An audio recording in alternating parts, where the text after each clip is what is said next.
Lieutenant শহীদ তানজিম এই নামটা আমার মনে হয় আমাদের বাংলাদেশের ইতিহাসে এবং সেনাবাহিনীর ইতিহাসে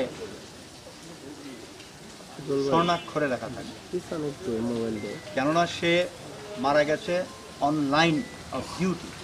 অনলাইন অফ ডিউটিতে বলতে আমরা বুঝাই সে ইউনিফর্ম পরে অপারেশন করতে মারা গেছে। এটা একটা খুবই দুর্ঘটনার বিষয় এবং আমরা যে এরকম একটা ফুল ফুটতে না ফুটতেই ফুলটা শেষ হয়ে গেল, এটা কিন্তু মেনে নেওয়া যায়। তবে এই পরিস্থিতি একটাই আমাদেরকে স্মরণ করিয়ে দেয় যে আমাদের দেশে এখনও অনেক অরাজকতা বিস্তার করছে। বিগত 15 বছরের দুঃশাসনে ফল হচ্ছে এই আমাদের বর্তমান পরিস্থিতি। এই ডাকাত আকারে কিংবা সন্ত্রাসী আকারে দেশকে যারা অস্থিতিশীল করছে তাদের বিরুদ্ধে আমাদের সবাইকে ধর্ম, বর্ণ সব কিছু ভেদাভেদ, পার্টি পলিটিক্স সব কিছু ভেদাভেদ পিছনে রেখে আমাদের একত্রভাবে কাজ করতে হবে। আমাদের এই অন্তর্বর্তীকালীন যে সরকার দ্বিতীয় বিপ্লব, দ্বিতীয় স্বাধীনতা পরে এসছে, একে কোনো মতে ফেল করা যাবে এবং এখানে আমাদের সবাইকে সহযোগিতা করতে হবে যাতে আমরা চিরতরে যে বাংলাদেশে যাতে আর কোনো সময় ফ্যাসিবাদী সরকার না হতে পারে সেই চেষ্টা করতে হবে।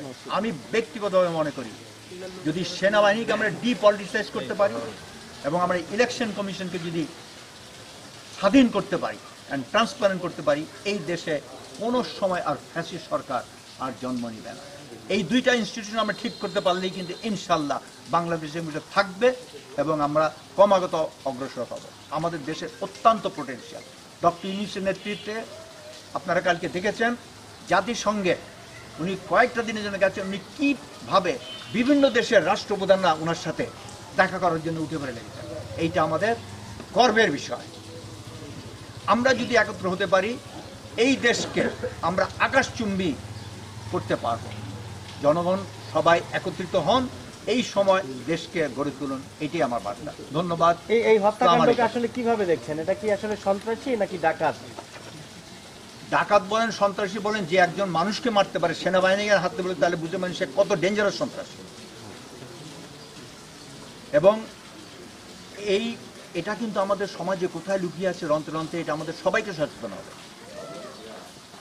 আমার ঘরের পিছনেও যে একজন সন্ত্রাসী, এটা আমরা হয়তো অনেকে জানি না। তো আমাদের সজাগ হলে, আমাদের ঐক্যবোধ হলে, যদি আমরা ঐক্যবোধ হতে পারি, অটোমেটিক্যালি যারা এই পথে গেছে তারা বিপদগামী থেকে ফিরে আসবে। কারণ আফটারঅল তারাও আমাদের সন্তান, এখন বিপদগামী হয়েছে। আমরাও চাই তারা আমাদের দেশের উন্নতিতে এগিয়ে আসুক, আমাদের সাথে কাজ করুক। আমরা সবাই তো একে অন্যের ভাই বোন। হানাহানি করে তো কোনো লাভ হবে না, দেশ উন্নতি হবে না। এবং আগামী সরকার যদি বাংলাদেশ জাতীয়তাবাদী সরকার আসে, আমাদের অ্যাক্টিং চেয়ারম্যান যদি উনি যেই আপনারা ওনার বক্তব্য শুনছেন, যদি সেই সুযোগ আসে নিশ্চয়ই বাংলাদেশকে একটা উন্নত দেশে আমরা পরিণত করতে পারবো ইনশাআল্লাহ। এটা কি রাজনৈতিক কোনো কূ হইতে পারে এই যে হত্যাকাণ্ডটা? এটা আমার জন্য প্রেডিক্ট আমার করাটা ঠিক হবে না। মানে প্রত্যেকটা জিনিস অতি রঞ্জিত করে বলাটা ঠিক না। এটা একটা এনকাউন্টার ব্যাটল হয়েছে, ওখানে তারাও তাদের জীবন বাঁচাতে চাইছে, এখানে হয়তো আমাদেরও কিছু ভুল হয়েছে। এই ভুলের মাঝামাঝি ঘটনা বুঝতে হবে এই লেফটেন্যান্ট তানজিমের জীবন শহীদ আকারে আল্লাহ তাকে এইভাবেই নেবেন, এইটাই আমাদের বিশ্বাস করতে হবে। এবং না, আমরা পদক্ষেপ, সেনাবাহিনী অবশ্যই পদক্ষেপ নিচ্ছে। আমরা যতদূর জানি এটা নারী নক্ষত্র বের করার জন্য অল এজেন্সি ওয়ার্কিং। আমাদের একটু ধৈর্য ধরতে হবে এবং ইনশাআল্লাহ এটা, এবং এসবের দ্রুত বিচার এবং ক্রিমিনালদেরকে ধরার মাধ্যমেই কিন্তু আমরা ভবিষ্যতে যারা এরকম করার চিন্তা করে তাদেরকে প্রতিহত করতে পারি। ধন্যবাদ। Thank you.